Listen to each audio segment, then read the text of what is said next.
Now, some of the transaction basically we have to take in the care.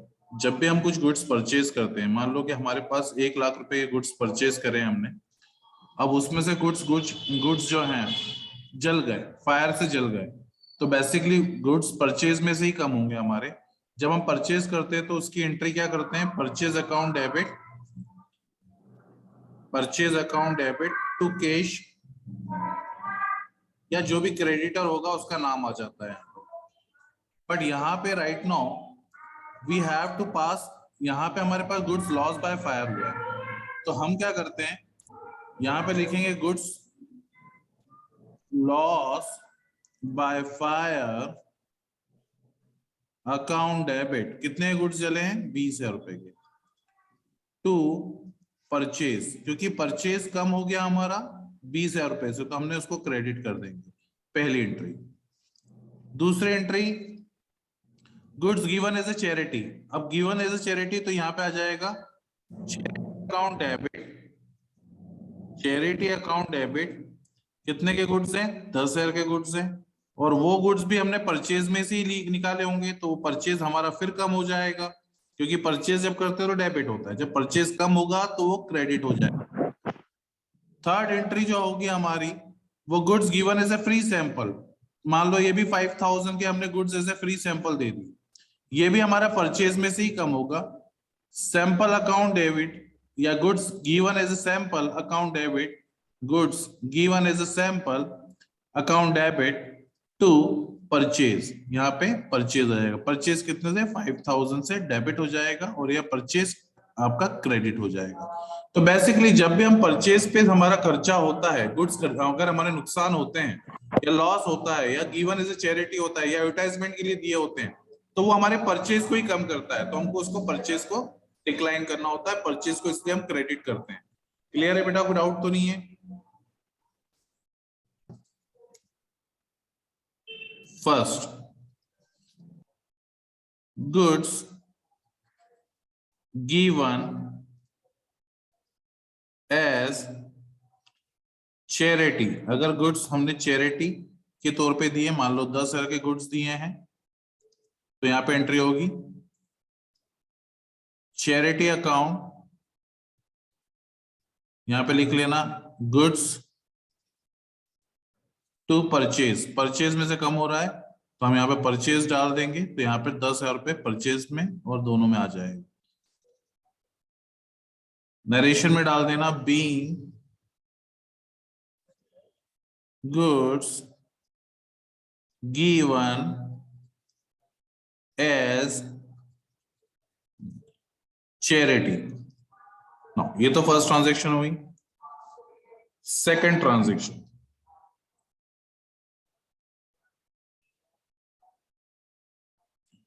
Second transaction होगी हमारी goods loss by fire 20,000 rupees. क्या entry होगी हमारी, goods loss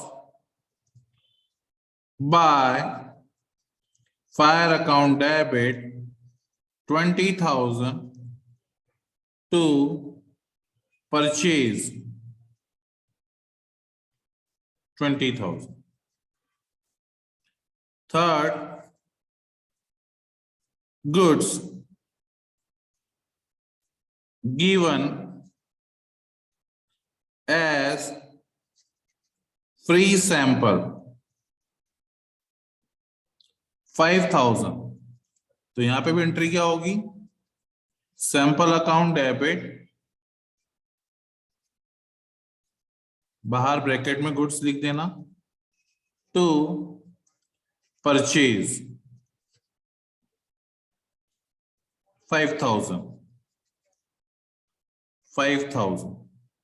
एक और transaction आता है हमारा हमेशा, वो ट्रांजैक्शन क्या है, फोर्थ जो है important, goods withdraw for personal use goods withdraw for personal use, मान लो 10,000, तो यहां आ जाएगा drawings account debit 10,000 to purchase.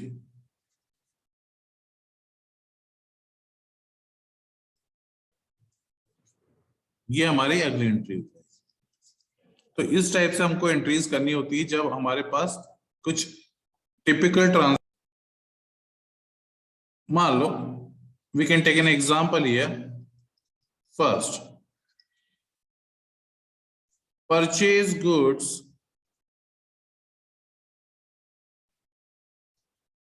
1 lakh rupees, 1 lakh rupees from Ramlal. इसकी एंट्री होती है हमारी परचेज, हमारा खर्चा है तो purchase account debit to Ramlal, Ramlal से खरीदे थे हमने, इसलिए यहां पे 1 लाख रुपए आ जाएगा। ये तो पहली एंट्री। दूसरी एंट्री हमारे पास आ जाती है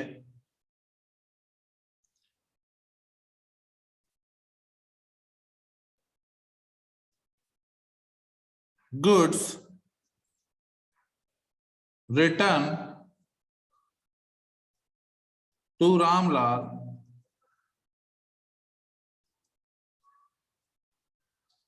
10,000 रुपये। तो क्या एंट्री होगी इसकी? Ramlal account debit 10,000 to purchase return, यहां पे हम लिखेंगे परचेज रिटर्न।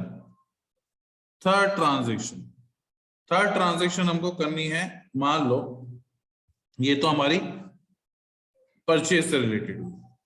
अब यहाँ पे सॉरी, यहाँ पे 10,000 डाल देना। ऐसी जगह पे अगर यहाँ पे ये आता सोल्ड गुड्स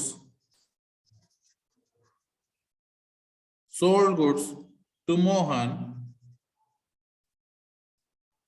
1 लाख रुपी, तो हमारी एंट्री क्या होती? Mohan account debit 1 lakh to sales 1 lakh. और यहां पे दूसरा हमारे पास फोर्थ ट्रांजैक्शन आता, Mohan return 5,000 rupees goods, Mohan ने रिटर्न कर दिया, तो यहां आ जाता sales return account debit to Mohan, Mohan ने गुड्स रिटर्न करे 5,000 रुपए के, इससे हमारी सेल्स कम हो जाएगी। तो जब अपन मोहन को बेच रहे थे तो मोहन डेबिट, और जब मोहन ने रिटर्न करे तो मोहन क्रेडिट। यहाँ पे भी ऐसे हुआ, जब हमने गुड्स खरीदे रामलाल क्रेडिट, और जब हमने रामलाल को गुड्स वापस किए तो रामलाल डेबिट। तो ये कुछ ट्रांजैक्शंस जो होती हैं एग्जाम में आ सकती हैं, तो थोड़ा